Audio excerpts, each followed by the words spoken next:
Skill development case అక్రమమని దీన్ని కొట్టివేయాలంటూ AP మాజీ CM TDP అధినేత నారా చంద్రబాబు నాయుడు సుప్రీంకోర్టులో దాఖలు చేసిన క్వాష్ పిటిషన్పై ఇవాళ తీర్పు వెలువడనుంది.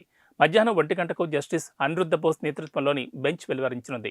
ఈ పిటిషన్పై గత ఏడాది అక్టోబర్లోనే విచారణ పూర్తయింది.